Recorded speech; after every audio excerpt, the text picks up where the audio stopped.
For today's video nga mga beshi, paghahanda namin ang aming bebe. 10 months na kasi siya. Ayan, tulog na tulog nga siya. Hindi niya alam na may handa siya. Ayan, magluluto ako ng spaghetti ala chamba mga beshi. At ito pala yung napanalunan ko sa raffle na ham. At ini-slice ko na nga. At okay lang yan, hindi pantay-pantay.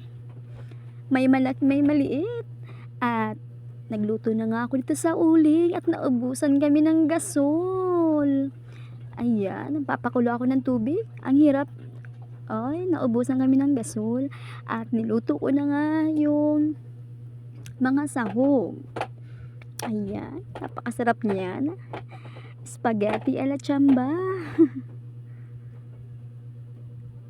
So, ayan na nga mga beshi. Pigprito ko na nga yung ham.